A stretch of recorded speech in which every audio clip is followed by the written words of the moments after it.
Welcome to Stocks to Watch, Stocks to Follow, and joining me is full-time investor, equity analyst. His stocks are hot at the moment, not as hot as he is though. Paul Hill, you right, fella? Yeah, good morning, Justin. Plenty happening. We don't normally do it on a week after we've done a previous one, but because it's just so busy in September, it's just pretty exceptional circumstances. So yeah, plenty to discuss.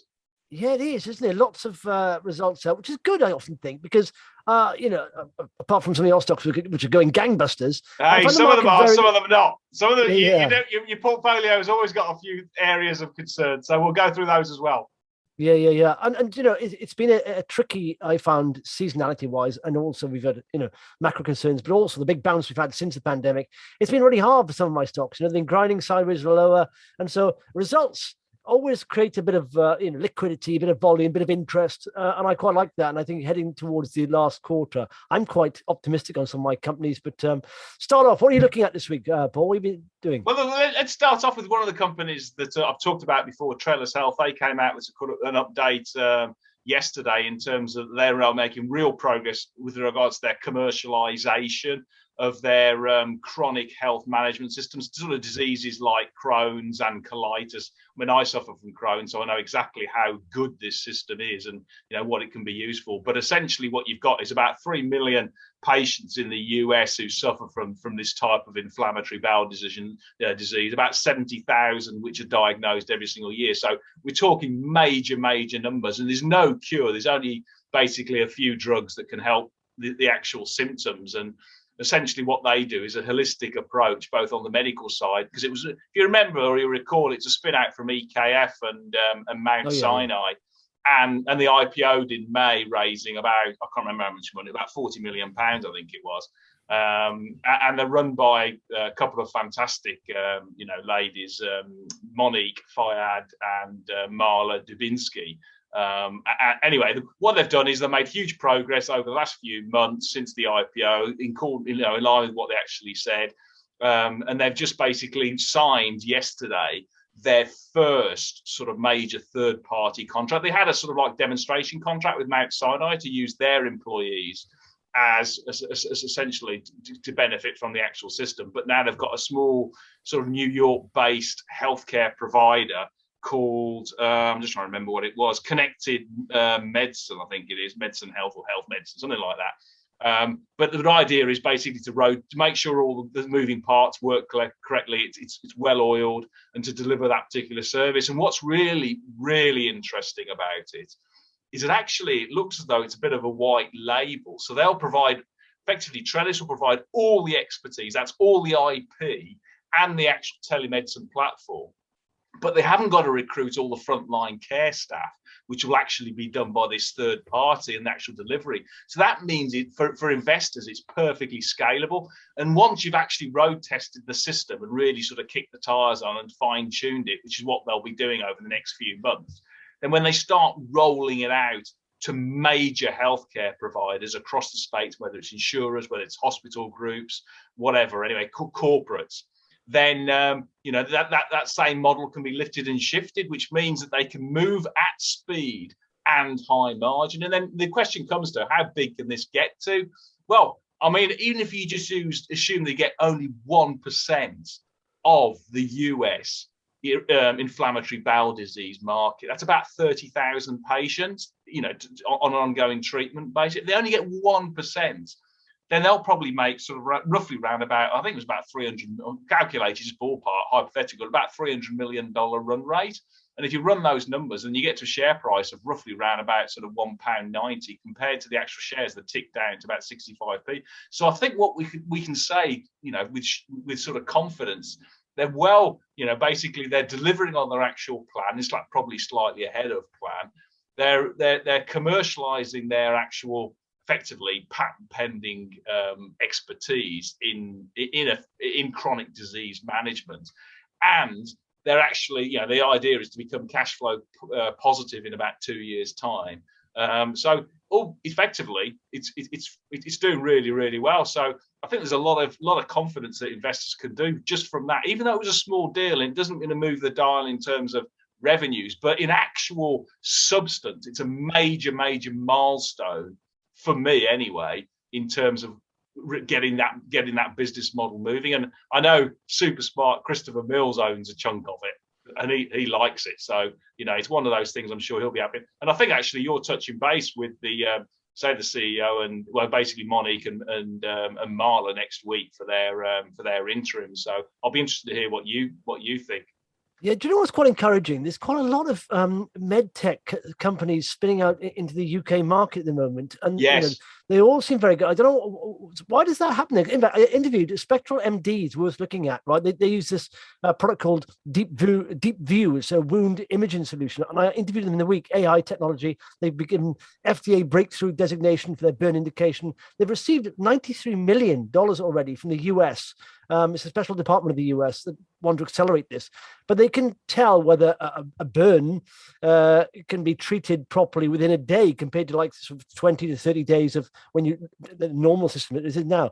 And that's very interesting. SMD is ticking, but worth looking at that because is that a serious burn? Is it? You're talking fire burn? Yes, serious burns. Yeah, and it was set up. I think the back of it was Deep View was because of 9/11 and all that stuff. Because the triages, they couldn't tell whether certain burns were going to be effective to certain care, certain systems. What's the company called again? It's called Spectral MD. SMD is ticker. I've never heard of it. Wow, I know they've just listed, and they're going to in DFU as well as application there. But very promising. They're going through trials. I think targeting 100. Yeah, I must admit, I have noticed over the last 18 months, you've become a bit of an expert in all things healthcare, probably because of the pandemic. But that's great because you also touch base. I mean, it's a similar sort of business model to Trellus, but you touched base with Sarah Barrington, didn't you? Another week on their interims. Who's the CEO of Verici? Do you want to take us through that one? Well, no, do you know what surprised me? And not many people know this. Everyone's aware. In fact, Lung Life is another company as well. It's I know. Cancer is a big killer. Lung cancer is the biggest killer in that subsect of that. Yeah, that's huge. But what I didn't realize is that kidney, chronic kidney disease. Yeah, kidney disease, and it's a huge market. Absolutely massive. And they specialize in immunodiagnostics, don't they, for kidney transplants to improve the success rate of those donor organs. But I would say, I mean, for anyone like in medtech, and of course, it's not going to slow down medtech. It's going to accelerates with technology, exponentially. I mean, like I said, there, Trellus, Verici, Lung Life, Spectral MD. These are 4 very good companies worth putting on your watch list. And there's certain, like I said, validation. They've got big backers, and the boards are very good. They've got cash. They're huge markets, commercial markets, and so they're just worth watching. These are exact. This is what this video and podcast is set up to do: stocks to watch, to follow, to research, because they're all in very significant areas where you've got to have a bit of patience, yes, because they're going through clinical trials and all that stuff. But in a couple of years' time, they could be, 5-10 times as big as where they are right now, and it really has upside potential is massive in these companies. And it's nice to how are they sort of coming over here then? Right? The US tech, pretty much. Why are they listing in this country? Well, basically, one of the reasons why is because we're, other than America, we're actually a bit of a hotbed for actual med tech, and it's actually quite. Everybody says the US is the best place to go for healthcare and all things IT. Well, it is if you're a 2, 3, 4, 5 billion dollar market cap company, but you can't get on NASDAQ unless you're roughly around a minimum about $500 million of that size. So if you're actually sort of like a pioneering breakthrough type of med tech or bringing new technology in, then the UK is actually the second best place to come to, because there's a lot of healthcare investors, the likes of Christopher Mills, Paul Jordan, all those kind of guys who love backing life sciences and new technology. So that's why they come over here, is such that for smaller businesses, sub $500 million, which frankly is mosely AIM, then it's a good place to go. But you actually missed one, didn't you? Because you actually spoke. Didn't you interview also Belascora a couple of weeks ago? Oh yeah, Belascora as well. Oddly, what's annoying is my impatience is so annoying, because I initially invested in Tech Capital, which was a spin out from Tech Capital. Yes. And I got bored of this. So they got some good companies within that company, and I got bored. If I'd held on, I'd done very well there. But just going back to sometimes when you're looking at tech companies, you go look at the USP, I suppose, and with Verici, What I was stunned by is they've got that transplant prognosis thing called Clarava, isn't it? I think it Yes, is. Clarava That's and pretty. Tutuba. That's pretty unique. That's pretty unique. No one's, they said Tutiva, the post thing is there's other competitors in the market there, but their Clarava is unique, and they've also got something else in the pipeline as well. Yeah, well Clarava, there's nothing there. It's not only unique. Yeah. There's actually nothing there as an alternative for it. So it's the first predictive test using immunodiagnostics that gives the clinician an idea of whether the actual transplant is going to be successful. And these transplants cost $500,000 each. So it's pretty good if you get more because obviously you have to keep coming back to holiday. And it's a really scarce resource. You don't get. Well, I don't know if you've been watching at all. Are you a fan of Billions with Bobby Axelrod and Chuck? Yes, is it late season now? Is it? Well, basically, you've got two guys. You've got Chuck Rhodes, who's the he's the gamekeeper, and then you've got the poacher, who's Bobby Axelrod, working in the financial Wall Street markets. So you've got the gamekeeper, who's Chuck Rhodes. His father is suffering from chronic kidney disease, and he can't get a kidney because it's so damn difficult. And that just illustrates the importance of things like Verici services. That if you can actually improve effectively the utilization of those body parts and get the matches better, more people can have successful transplants and have a much better quality of life, and it will reduce lots of the healthcare costs. And the US alone, I think, on that interview, I think Sarah was saying it's a $10 billion mark. You got, $10 billion it costs to treat these. Just for her particular, just for Reach's sort of like end-to-end diagnostic, just for the first two, I think it's $700 million. And they've also got a fibrosis test as well, which is also being tested. But regardless of that, again, they're really sort of like, going full bore on commercializing or essentially bringing that through the validation study, as she told you. And then likewise, at the beginning of next year, they should have data from this year's clinical study. They're ahead of schedule in terms of enrollment. They've already started that from 11, in 11 clinical facilities, hospitals they're doing the tests on. And then once they've got those results, they should make first sales next year. So again, I think, investors can really take a lot of confidence that business model is actually taking shape. And certainly I think she's both told you and I, this is a foundation year, 2021. Next year is when they're really going to start sort of like, getting that data. And what was also quite interesting, wasn't it? She's laying the ground with key decision makers in that whole ecosystem.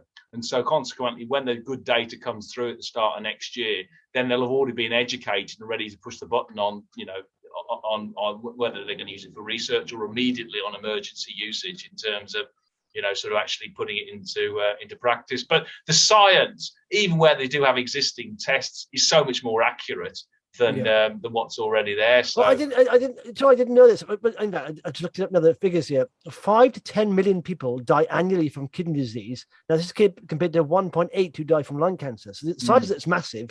They're saying there's 300,000 people on a waiting list for kidney. And what their tech does, and I didn't realize this, so at the moment, it's quite blunt. What they do is when you transplant a kidney, your body either very aggressive against it or not very aggressive, depends on the system. And all they do is give medication to accept it. They don't know how aggressive to be with the medication. Now you can, and they're guided by the damage. Yes, they are. Yeah, it's kidney, terrible, isn't it? That's all they can do is see how much damage. So with their sort of diagnostic system, they can measure more accurately, how aggressive the body is reacting towards the kidney. So of course, saves time, money, and it's more successful. So but I didn't know how big the market was. So it's very impressive. Well, I mean, I ran the numbers, and just hypothetically, if they only got 10% share of the US market, which is roughly, I think they estimated about $700 million. And that's only for the first two tests. They only got 10% of that. Then the shares are worth about £1.50 compared to, I can't remember what they are, 70, 80p at the moment, something like that. So both Verici and Trellus have still got huge amounts of runway. At the moment. Well, there you go. So plenty upsides, no doubt about it. And hey, it's another one, Christopher Mills, who's an ultra, smart healthcare and life science investor. It's another one he's got some money into. So you can probably take a lot of confidence and reassurance that he's kicked the tires on it and he likes the science. So plenty on that. Now there's also some more, the other sort of like the big, sort of like macro issues du jour sort of stuff is really, you've probably read about it, but all the supply chain problems we've had, of late. Now, well, just one thing. I own Biome Technologies. I just chatted to Paul Mines from Biome, and they do bioplastics. And one of the big markets is the US, and it's expanding there. And one of their second big customers started to increase the offtake because obviously they trial with their material a lot, and then they increase the orders, and then they got hit. They were expecting the second half of this year, the big growth is coming from the second customer, because they're predicting their 40% growth in the revenues of plastics year on year for the next 3 years. But then they got supply chain issues, and they've taken 3 months to get stuff to America. Yeah. And internally as well, they had problems there. So that's been sort of delayed, but it's back on track now. But now we know, but obviously we didn't beforehand. Whereas we took a week, 2 weeks to get stuff to America. Now it's taking 3 months. At least we know that now. But yeah, supply chains are a problem with everyone. Even John Lewis, you've seen those chartering their own boats with other companies to try and get Christmas stock, on the shelves in time. So yeah, it's a massive issue, isn't it? Really? Yeah, it is absolutely huge. So when you look at this, I mean, I tried to get some frozen peas over the weekend just from Tesco's and couldn't because they had stock out all the frozen. That's frozen supply chain. Exactly. But what sort of like alerted me was, I had a really good chat with Jamie Constable of Singers, who's basically their capital markets expert. And rather than looking at the problems of inflation and stock outs and impact on companies, the damages being caused it, we sort of turned it on the head and say, who are going to be the beneficiaries? We ran through a few companies like sort of, Microlese, who provide all these sort of the neat software for sort of rerouting for the freighters, with obviously the freighters themselves, people like Clipper Logistics, Wing Planting, blah, blah, blah. But my personal favourite, I know we've talked about it for quite a bit, came out with results 2 days ago, is Eleco. Now, they're the build tech software guys, but if you think about it, if you put your hard hat on and you're managing a large sort of site, project manager of about 400 or 500 houses you're building, and you're doing it to a tight budget and time schedule. There's lots of different moving parts we have. These guys, for the reschedule, they do all the rescheduling software, giving visibility. And they talked about in their interims, they signed a big contract effectively to allow all the transparency with Vinci, who are essentially one of Europe's biggest sort of contractors, builders. So they get that site visibility and they can fast reschedule. Because if you think about it, you have plasterboard, you have bricks, you have people, you have your lack of HGV drivers, all that kind of stuff. And therefore you need to sort of manage all that process. And also the other thing, which is really big in construction and building, which they do, which is the other side of the other side of it, is sustainability, green, to make sure that, they reduce their carbon footprint. So that part has been going like a train in the first half in their results. Likewise, my wife, when we talk about supply chain issues, she's sort of got a bit of that cabin fever and said, I can't go on holiday, Paul. So I want a new set of carpets and Cardine tiles and stuff like that. So anyway, I know the story, yeah. Okay, sorry, right, okay. Wife. Okay, the wife, yeah, okay. So it's basically, but she's used the Cardine software, which is powered by Eleco, to do it totally online for the first time ever, which is fab. So that's going well. And then the last piece of the jigsaw that is doing well, is effectively smart factories. They do asset management software, which basically allows their customers, people like Wren Kitchens, to maximize the amount of capacity that they get out of their factory, because essentially not only is it delivery issues, it's actually trying to get more from less out of the actual facility to ramp up that, because you can imagine the amount of kitchens which are being bought at the moment. And the reason why I mentioned this, which is really interesting, is it's one of my bigger positions and they came out with results. That's obviously one reason to mention it. But the shares have dropped by about 10, 15, 20% since the interims. The market's got it totally wrong. And the reason is because they're aggressively transitioning, because they're growing so fast. They're aggressively transitioning from a sort of part of their business is perpetual licenses, about 25%, to SaaS. And on that basis, that's taking roughly around about 5 or mid-single digits level of growth off the top line, and you'll see that drag coming through on the top and the bottom line, because you won't get the profits, obviously, because 90% gross margins coming through for the next 2 years.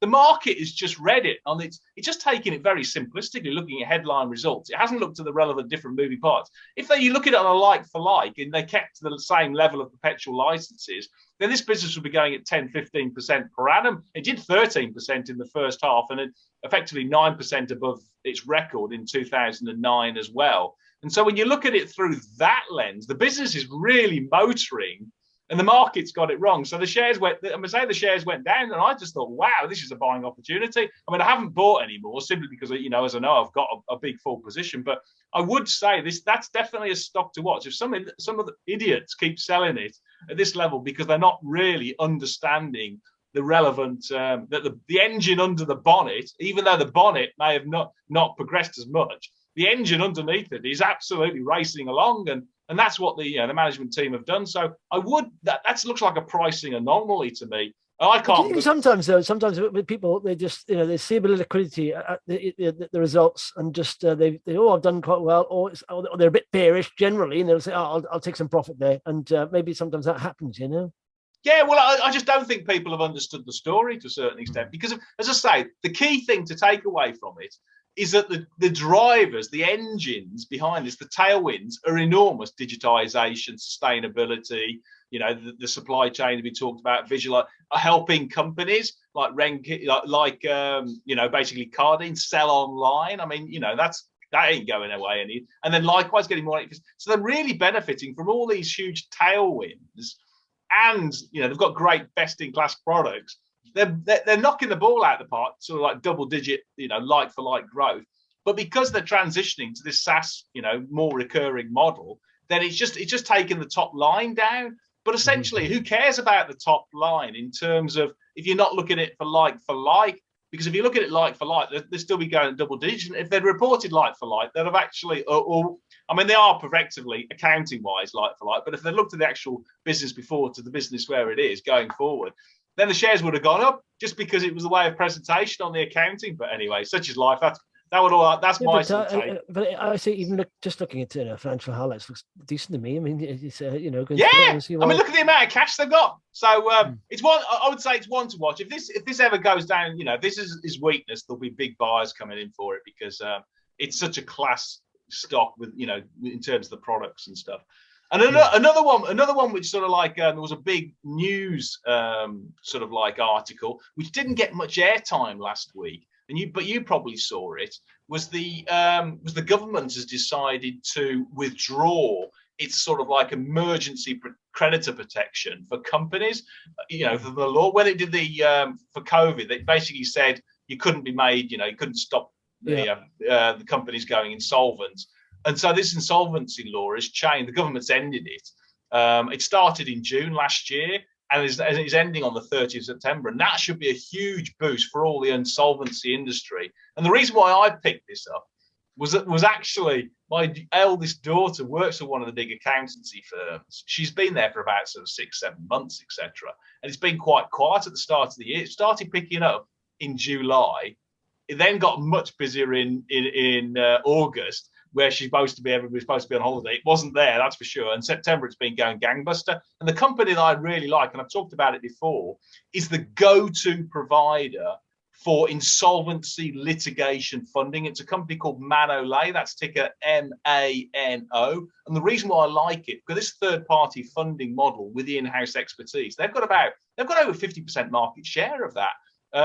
And they've been impacted, obviously, during the pandemic, because their results have been artificially depressed, as effectively the insolvency curve has, because you haven't been able to get into the cases. But I could see this, these profits returning to what they were pre-pandemic levels. If they hit sort of like 14, 15 million, which is where I'm pretty damn sure they could do on a sustainable basis, I cannot see these shares less than £4 at all. And it's what, again, I think the shares are currently trading at about sort of 280, 285, something like that. Yeah, 297. Do you know what? The chart, in fact, you see sometimes on charts, I know you're not a big fan of charts, but this looks very good because they had this big dip down in January, down to 195.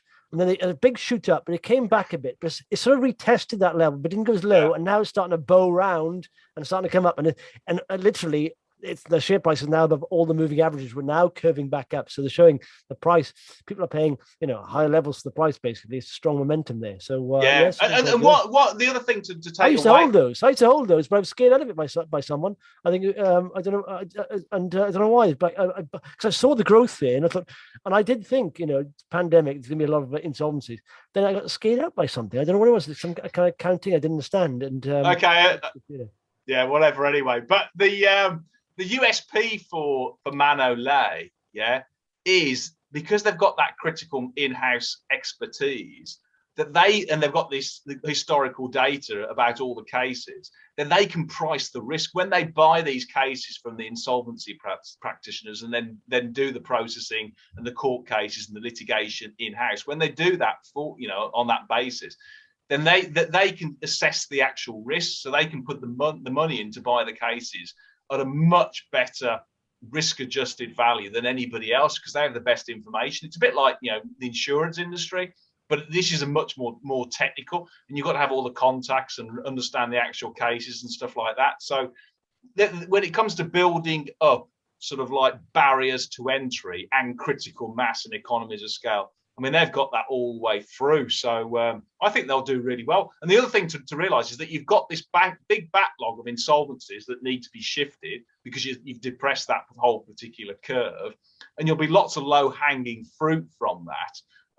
And therefore, they'll be able to pick up a lot of sort of like easier cases, sort of good value. They can turn around pretty quick because the usual cash profile for a case typically is around sort of like 40, 45 months. So the first year, having bought the case, is getting it to court and settling it either outside or inside. And then the next sort of like 2.5 years is actually getting the money as a sort of like a repayment back. And then you split it between the Manolete and the insolvency practitioner. But the thing is, they make about 100% return on investment over that period. I mean, it's an absolute fabulous model that they do, and they are the only game in town. I mean, if you want to basically get confidence, two things. If you want confidence that this company, does what it says on the tin, is the go-to provider for insolvency litigation funding.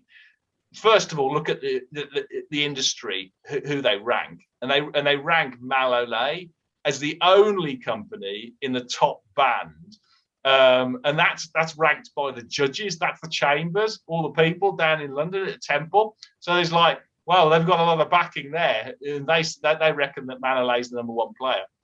Plus, at the industry awards, for this particular specialism, and it is a niche, for this particular specialism, they have been ranked the number one in the industry 4 out of the last 5 years. So, I mean, you can take a lot of confidence from that. And the other thing, which I did find really interesting as well, have you ever heard of a guy called John Moulton at all? No. He's a very famous investor. Anyway, John Moulton. He owns Moulton. His company owns a big chunk of this. He's a venture capitalist, really successful. I mean, he's worth he's quite quiet to a certain extent, but he owns a big chunk of it. So, he's very, very keen. And I would say, at these levels, it looks very cheap, and they couldn't. I mean, my £4 is conservative. The house broker's at 420, but I could see them knocking the ball out of the park and them doing really, really well over the next few years. So, lots of low hanging fruit. And as I say, the only problem is I haven't got any cash. That's the trouble. I know. Well, my daughters a few months ago beat me to it because they've actually bought some shares about 3 months ago in their ISAs, just a small position, sort of stuff. But that's good that your daughters are into it. How old are your daughters then?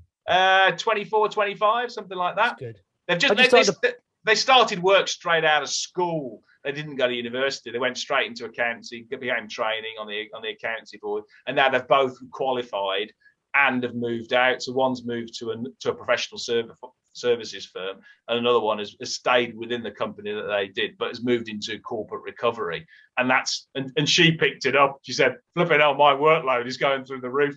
Somebody could make a lot of money out of this." And so that's why she bought some shares in Manolete. So I like that. You tip your hat to her, really. Yeah, no, I like that getting into, because I just started a podcast with my son's there.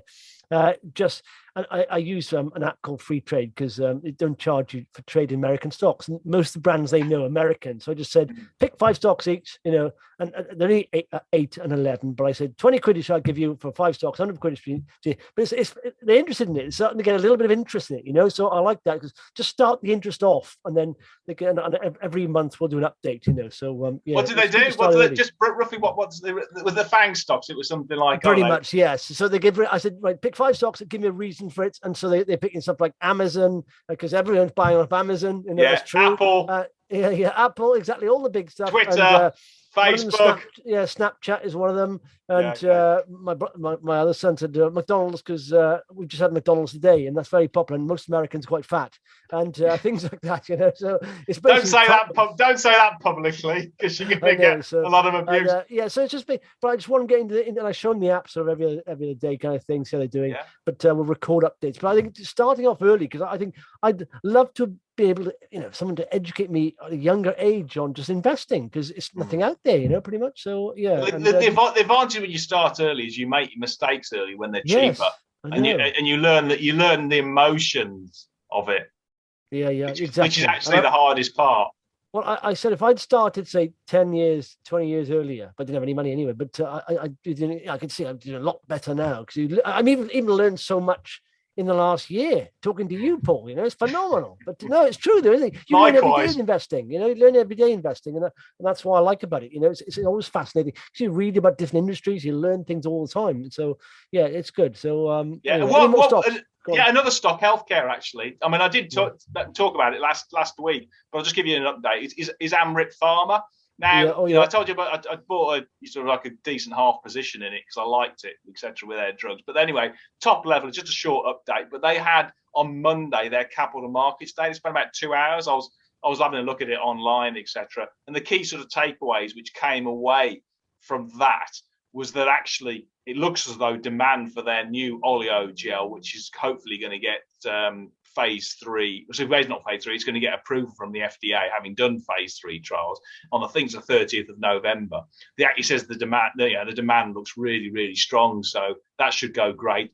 And they upgraded their estimates, excluding that for the rest of the year. So that's just their base business, which is their 2 lead candidates and a bit of the products that they bought from Chiasma as well. And I think once they actually then start giving visibility and transparency to investors for 2022, what that revenue is, I've got a sneaky suspicion it's going to be, the current year, I think his estimates is 220 mil to 225 mil turnover. I would not be surprised if it's well over 250, heading towards 300 million. And if it's 300 million by 2023, as I said, this business could be, 4 or 5 quid, no problem at all. Do you know what? Talk about stocks to follow. After you mentioned that last week, that was number 1 most followed on Vox. Oh, was it? I'm not surprised because it's a cracking stock. And the other thing, which was an open question, remember I said, I don't know what is there a hypothetical opportunity they can refinance some of that sort of like the debt. Anyway, I asked the guys just online. I submitted a question, and the FD said, yeah, absolutely. Probably not for the convertible because it's actually traded. And it will cost about sort of like 130, basically 130 cents in the dollar, so a 30% uplift. But certainly in secured stuff, they'll be able to refinance it at a much higher rate if they get the FDA approval, which is what everybody expects. So that's really good news. The shares haven't done much; it's liquid. So I would say, if people want to, sort of run the slide rule over it, that's as good as any. In fact, it was quite interesting because my father, who's also an investor, listened to what we talked about last week and bought some this week as well. So off the back of that one, he quite liked our Amyrt Pharma as well. Now, with the big news, obviously, that you probably saw, and we've been talking about it, is EQLS, which is your B2B. Done very well, yeah. Done very well on that. It's about time, it's one of those things. I think just big picture wise, when you come to run your own portfolio, it's important to have lots of different sort of moving parts and stuff like that. So, I've taken a bit of a bath on, Eleco, because that was Eleco and Equals, my two biggest positions as of when we talked about it last week. It's pretty sizable holdings, about 15% of the portfolio, each of them. So one's gone down by 15-20%. That was Eleco, which I think is just ridiculous, but hey, that's it. But Equals has gone up by a similar amount, perhaps slightly more than that. And so consequently, it's what's gone in, what's gone out. And that's why it's quite important to have that bit of diversification and not put everything into, one basket. Because yes, you might get the moonshot occasion. But anyway, coming back to Equals, B2B, e-payment, international Forex provider for, corporates, typically SMEs, etc. Anyway, did you see those results? I mean, not only was the top line growing in the first half by 23%. Yeah. Even better, the first 10 weeks of the Q3, they'd already hit a record quarter of $9.2 million. Dollars. They're going to go above 10 million for the quarter. Well, that's what Ian reckons on the video when I spoke to him. And basically, that whole business is just on fire. I mean, they're winning more customers, they're winning bigger customers, and it's been boosted by, a number of things. B2B, obviously, which has been fabulous, the actual business, sort of like commerce and stuff. They're putting this sort of like their IBAN capability, which gives you multi-currency, sort of like accounts just off one particular number. And they've launched this effectively solutions business that allows them to extend up to larger corporates who may even have their own sort of in-house treasury function, which is more sophisticated. And that's gone from zero to, I think it was over $1 million just this quarter so far. That's quarter to date. So you're going to get, so if you've got a top line that's is rocketing, and you've got a cost base, pretty fixed cost base, fairly static. So you get EBITDA drop-through rates of about, underlying wise, if you strip out customer acquisition costs, but underlying, etc., around about 40%, which is what the FD told me on the video. You're going to get huge positive operating leverage going forward. So not surprisingly, I mean, I upgraded my fair value from 70p to 78p, but Canaccord have put theirs up to 98p. And I actually think, again, they're conservatives, because if you believe, I mean, my estimates, if in 2 or 3 years' time, this will hit a run rate of £60 million per annum. If it does that, it'll be £1.50 easy per share. And Ian and Richard, Ian Strapper-Taylor, who's the CEO, and Richard Cooper, equally is doing a fantastic job there. I mean, the mood music is they sound very confident. And it was quite. I'm just reading his statement here. He said, Ian, this is the plan pivoting away from retail and travel towards B2B has paid off spectacularly in H1 2021. So he's obviously very bullish there. And, carries on. And did you see that news from Michael O'Leary, the CEO, or is he the chairman now of Ryanair? Yeah. Part of me thought he's a clever guy, and part of me thought he's right to do. I'll give you an example of why he's right. He's saying, bookings are very, very busy. He's saying, isn't he? And he said you can't book holidays at the moment. It's going to go nuts, and it's really busy. And you know what? We booked a holiday to Dominican Republic back last year. The price of that holiday is now double. And Megan said, I hope they don't cancel that, and you have to rebook that because it's double the price. So what interested me was not only people want to go abroad, he predicted next year, and I can't remember his exact words, but it was something along the lines of next summer to Europe is going to be huge. It's going to be absolute monster year, right? If he's even remotely right, the consumer travel side of the business, the old fair FX business that is minuscule at the moment for Equals, if Michael O'Leary is even half right, quarter right, 10% right, that part of the business is just going to add on. And I'll tell you how significant that was. Doing a run rate of about 5-6 million, about 5 million before the pandemic per annum. They're going to do a monster flipping just on the consumer, adding to a monster B2B. You could really, really see this having two huge following wins next year. Anyway, I'm delighted to hold. I actually think the shares are still cheap at around about 67, 68p. I won't buy any more because I've got enough, etc.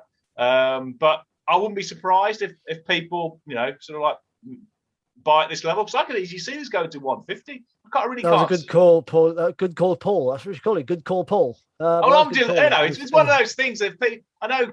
I mean, I put the news up on the on the wires on social media earlier in the week, and what was great was there was a lot of investors who went, it followed what we'd talked about and have actually bought some shares, at much lower levels. And some guys, bought at 22p and was sort of taking profits because now it was such a super big position for him. And that's great. You get basically people who it really makes a difference to their life are taking some profit off the table. And still got obviously more investment now than they had before, still, even though they've taken some profit off the table, and they can redeploy the funds and stuff. But that's the beauty of sort of, investing in what, this stock to watch is that, yes, there might be a few, nobody can be perfect. You're still going to make a few bum calls. But frankly, if you get 2/3 of your calls right, then people can make a lot of, they make their own view, they make their own call on it, they do their own due diligence. But it just means that you alert people to interesting opportunities they might want to do. And equals, I mean, it's far surpassed what I didn't think it was going to turn around quite as fast as this, but clearly I'm delighted that it has. And I tip my hat to Ian Strafford-Taylor and Richard Cooper because they're doing a terrific job. And I actually think they'll continue to do a great job because that business is flying. I chatted to Ian even before it became Equals. I like the guy, and he's very sharp and spot on. By the way, do you know what? Talking about opportunities, and I've got to plug this, but I've got to. But next time we speak, of course, I expect results from Escapement to be out. Now, the thing is, they did a trading update on the 2nd of August, which is they've only been open since 17th of May, so there wasn't a lot of data to play with. But even that, they were still busier in that period, like for like on the established sites, than they were in 2019. So most likely comparative. Now, I don't think people understand this. It's valued at 27 million. They've got about 2.5 million of cash. Next year, they're going to have pretty much 20 sites out. They're averaging about 500,000 per site. They're going to do 10 million in revenue compared to like a 3 million in revenue this year. So it's 3 times sales, and they're growing very quickly. Literally, every one of their sites now has been nominated TripAdvisor Special Traveler Award site. They're very and the sites they're getting as well now are improving. The latest site is Milton Keynes, but Lakeside is the next one with a 20 million footfall a year. So they're getting bigger because, of course, you've got these retail landlords shouting for tenants, and so they're getting deals. They're paying pretty much people to come and say take an agreement, a unit, So, well, you're not the. I mean, that's obviously a massive position for you. You've really sort of nailed the flag to the mast on that one.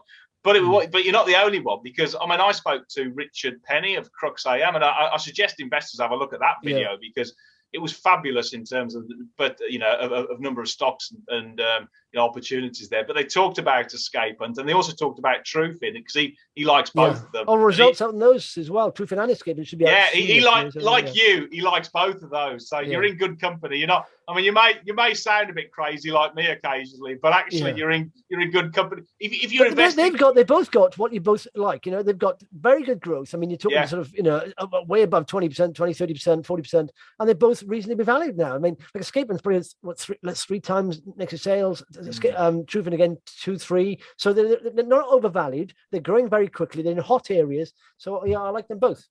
I think with Escapement, it's just that sort of like people taking a bit of sort of like money off the table simply because they're just a bit worried about COVID. But frankly, I mean, as they went to 50 pence. They shot up to 50. They came back. It's about 30 pence now, but it's now bottoming out. And I think results out. I think I know lots of people have been to escape rooms and they've been asking investors as well. And every time they go, they are still busy, and they also it's very busy, unbelievably busy. And so I think we're going to see some nice figures coming out. And I think news will get better because they've got a very ambitious plan of rolling out to 50 sites. They're only at 19 at the moment, so I think that'll help. And of course, it's favourable for them. New sites now, it's up and down the country, empty units up and down the country in big high footfall areas. So I would say, regardless of what the numbers are like in the next 2 weeks, the big picture thesis still holds, whatever it is, because you're still in this COVID picture. Once the corporates really start using it, which that's another thing. I don't know if you've seen that. Team building going on. Hey, my daughters for their councils are using it for team building. So I mean, when you get that type of experience, once that all comes through and comes back, next year. They'll have that's the real time. That's when the rubber hits the road. It's not this at the moment. It's basically what it's going to be like next year. So again, if they come out even with sort of like, less than stellar results, I wouldn't get too worried about it, because, you've got to look further past your nose than just the next couple of weeks. You've got to look for the next 2 or 3, 4 years, because it's to build franchise. I'm looking forward to that, because we've had no news for like 2 months. The share price has grinded a little lower. People have sold on impatience. And I think a nice update here to just see how it's going. I think it's going to be quite busy. And so, I would point investors, to the 1st of October when we do our next what stocks to watch, because that will be enormous. There's those two, and there's things like Source Bio, Northbridge.